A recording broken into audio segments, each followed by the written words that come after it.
جابر بن عبداللہ رضی اللہ تعالیٰ عنہ فرماتے ہیں کہ اللہ تبارک و تعالیٰ نے جب بسم اللہ الرحمن الرحیم اتاری، حرب الغیب الی المشرق، تو بادل سارے کے سارے پورب کی طرف بھاگ گئے۔ وسکنت الریاح، ہوائیں ساکن ہو گئی۔ وہاج البحر، سمندر ٹھہر گئے۔ واسغت البہائم بآذانها، اور جانوروں نے کان لگا دیے۔ ورجمت الشیاطین من السماء، اور شیاطین پر پتھر مارے گئے، سنسار کیا گیا۔ پھر فرماتے ہیں کہ اللہ تبارک و تعالیٰ نے قسم کھائی، وحلف اللہ تعالیٰ بعزتہ وجلالہ اللہ یسمى اسمہ علی شیء الا بارک فیہ۔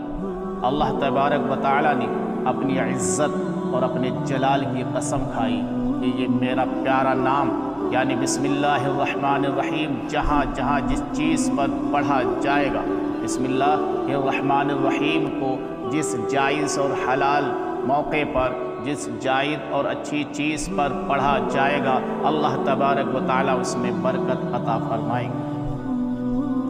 یہ اللہ کی اس میں کئی نام ہیں، ایک اللہ اور ایک رحمان، ایک رحیم، تین نام اللہ تبارک و تعالیٰ نے اس میں جمع کر دیے ہیں۔ اللہ کا تو ایک ہی نام کافی تھا، لیکن اللہ نے اپنی رحمت کے اظہار کے لیے، اپنی رحمت کی بارش برسانے کے لیے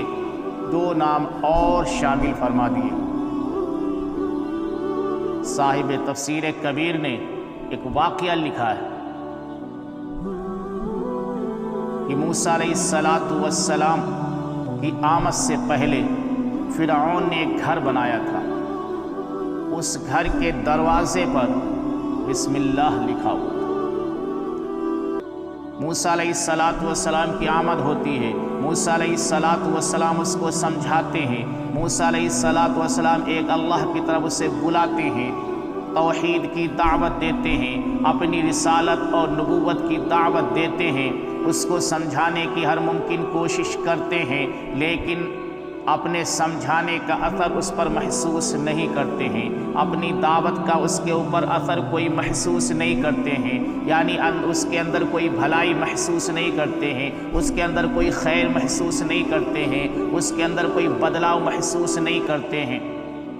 تو رب تعالیٰ سے عرض کرتے ہیں موسیٰ کلیم علیہ السلام کہ میں اس کو سمجھا رہا ہوں، میں اس کو راہ ہدایت پہ چلانے کی کوشش کر رہا ہوں، اس کو اطاعت و فرما برداری کی باتیں بتا رہا ہوں، گناہوں سے بچانے کی ہر ممکن کوشش کر رہا ہوں، لیکن یہ تو سنبھلنے کا نام نہیں لے رہا ہے۔ تو رب تعالیٰ نے کہا موسیٰ تم سمجھاتے سمجھاتے یہاں تک پہنچ چکے ہو کہ بار بار سمجھا رہے ہو، اب تمہاری مرضی یعنی تمہارا منشا یہ ہے کہ اس پر عذاب کیوں نہیں آ رہا؟ تمہاری نگاہ اپنی دعوت کی طرف ہے، تمہاری نگاہ اس بات کی طرف ہے کہ یہ شخص تمہاری بات مانتا کیوں نہیں، یہ شخص تمہاری دعوت قبول کرتا کیوں نہیں، یہ توحید کو تسلیم کرتا کیوں نہیں، اور میری نظر اس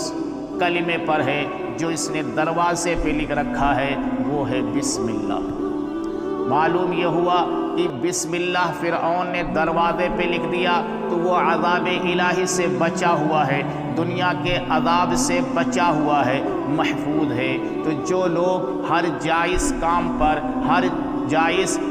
پر ہر حلال چیز پر بسم اللہ الرحمن الرحیم بار بار پڑھیں گے تو اللہ تبارک و تعالیٰ اسے کتنی نعمتوں سے نوازیں گے، کتنی برکتوں سے نوازیں گے، اور کیا کیا اس کے اوپر یہاں دنیا کے اندر نوازشات ہوں گی، اور آخرت میں کیا کیا اللہ تبارک و تعالیٰ کس کس انداز میں فضل فرمائیں گے، یہ تو اللہ ہی جانتا ہے۔ عیسیٰ علیہ السلام کا ایک واقعہ صاحب تفسیر کبیر نے نقل کیا ہے کہ عیسیٰ علیہ السلام جا رہے ہیں، ایک راستے میں جا رہے ہیں، آپ صاحب کشف تھے،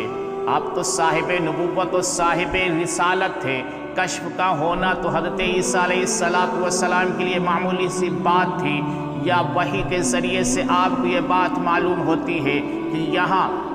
ایک قبر ہے اور اس قبر میں ایک صاحب کو عذاب دیا جا رہا ہے، وہ اللہ کے عذاب میں مبتلا ہے، اللہ کی جانب سے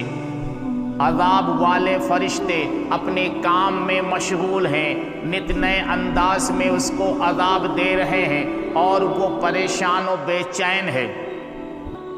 حضرت عیسیٰ روح اللہ چلے جاتے ہیں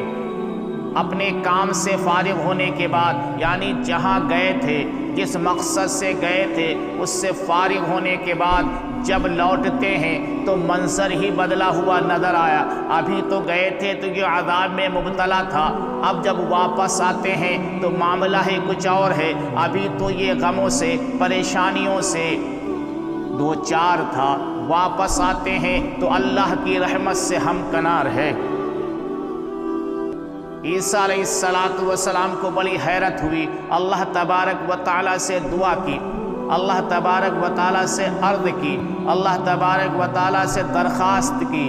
کہ اس سے پردہ ہٹایا جائے، اس راز سے پردہ ہٹایا جائے کہ مسئلہ کیا ہے۔ ابھی تو یہ عذاب میں مبتلا تھا، ابھی تو یہ پریشانی میں مبتلا تھا، ابھی تو اس کے نیچے آگ کا بستر بچھا ہوا تھا، اب تو یہ راحت اور آسائش میں ہے، آرام سے ہے، سکون سے ہے، اطمینان سے ہے، بات کیا ہے؟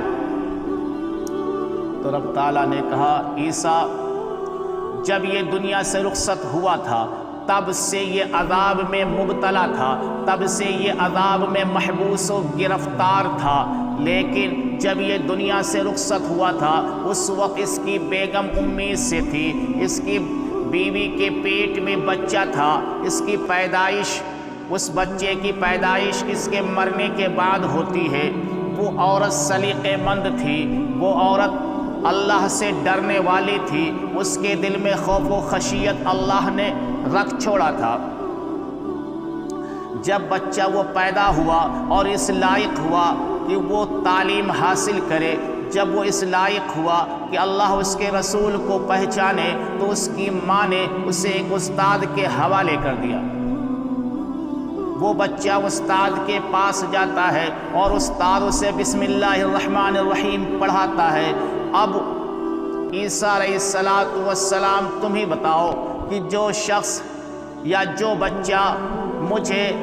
زمین کے اوپر رحمان اور رحیم کہہ کے پکارے، جو معصوم بچہ مجھے رحمان اور رحیم کہہ کے پکارے، مجھے مہربان کہہ کے پکارے، رحم کرنے والا کہہ کے پکارے، اور یہ کہہ کے پکارے کہ اے وہ ذات جس کے رحم سے، جس کے فضل سے، جس کی مہربانی سے نہ چرند